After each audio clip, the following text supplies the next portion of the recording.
Jaunās koalīcijas veidošanas process ir smieklīgs, atklāja 2009. gada 13. janvāra nemieru dalībnieks, Rīgas Tehniskās universitātes pētnieks Ancis Atols Bērziņš. Viņuprāt, tā ir spilgta ilustrācija tam, ka esošā politiskā sistēma ir sevi izsmēlusi. Es pieļauju, ka būtu, jaukta vēlēšana sistēma vai mažoritāra, tad tomēr būtu kaut kāda savādāka deputāta atbildība kā indivīda vēlētāju priekšā. Viņam būtu savi vēlētāji, kur viņam kaut ko varētu teikt un kaut ko no viņa prasīt. Bet šī partiju sistēma, kad ir saraksti, kur kaut kādi ievāk kaut kādus, un tad viņi tur darbojas jau kā indivīdi, viņa nerulē. Aicināts atbildēt uz jautājumu, vai pašreizējais koalīcijas modelis ir optimālākais, Bērziņš atklāja, ka, piemēram, Saskaņas centrs ir parādījis nevēlēšanos strādāt, tā kā politisko partiju apvienību uzskatām par vēlēšanu uzvarētājiem, viņiem bijušas tiesības uz iniciatīvu uzsākt sarunas, tomēr šī iespēja tika nodota Valda Zatlera rokās. Acīm redzot, tāpēc, ka viņi baidās paši strādāt un ka ir izdevīgāk būt opozīcijā un tādā veidā audzēt reitingus, nevis strādāt un tādā veidā viņas zemināt. Kas attiecas uz šīm partijām, es pat nezinu. Droši vien tas tādā ziņā, ka tas nesola nekādas radikālas satricinājumus var būt. Izņemot tur kaut kādu ķīli par izglītības ministru.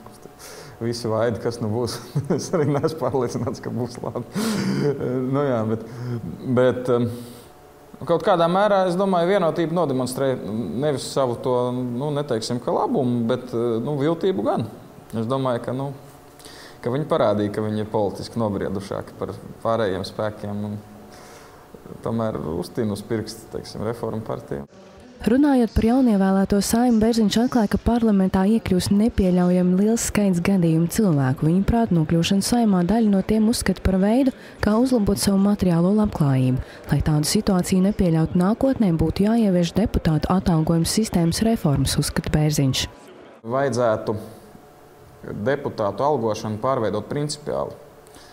Respektīvi, nevis maksāt viņiem visiem vienādu algu, bet maksāt viņiem pabalstus atkarībā no iepriekšējiem ieņēmumiem. Sociālo pabalstu, kas būtu, dekrēta atvaļinājumā. Respektīvi, cilvēkam ienākumi stipri nepalielinās. Viņš saņem, 80% no tās algas, no kuras viņš maksāja nodokļus. Viņam nesamazinās stipri ienākumi. Tāpat laikā viņi arī nepieauga. Tas nozīmē, ka Saeimā būt ir neizdevīgi, bet valsts tev izmaksā tādu pabalstu, lai tu varētu dzīvot apmēram tādā līmenī, kādā tu dzīvoji pirms tam. Šāda sistēma, es domāju, atsijātu šos pašlabumu meklētājus, un tas uzlabot kvalitāti. Bet, kad es esmu izteicis šo priekšlikumu, tad visu uzreiz neskapēc bļauj, kāpēc tā. Cilvēks iet un strādā, un viņam taču vajag arī saņemt. Nezinu. Man šķiet, ka tas būtu viens no risinājumiem. Salīdzinot ar 10. jaunievēlētajā Saeimā ir vairāk idejas cilvēku, tomēr viņi nav tie, kas nosaka toni, uzskata Bērziņš. Aicināts atbildēt uz jautājumu, vai koalīcija, ko veido Zatlera reformu partija Vienotība, Nacionālā apvienība un Olšteina sešnieks varētu būt rīcīgi spējīga, Bērziņš atbild noraidoši. Skatoties valdības veidošanas procesu, ir sajūta, ka viņi ir mazāk rīcības spējīgi nekā iepriekšējās. Kaut kādā mērā tas varbūt nav slikti. Jo varbūt tas iezīmē to, ka ne tikai to, ka viņi ir nekvalitatīvāki, bet nevis to, ka viņi ir nekvalitatīvāki, bet varbūt to, ka šie ļaudis ir sākuši pieeja šai lietai nedaudz atbildīgāk, un tāpēc tas prasa mazliet lielāku darbu, mazliet lielāku stīvēšanos. Bet no otras puses tas tomēr arī iezīmē to, ka tas iespējas paliek nepārāk pozitīvs rīcības spējas nozīmē. Bērziņš neizslēdz iespēju, ka pašreizējais koalīcijas modelis nenostrādās 3 gadus.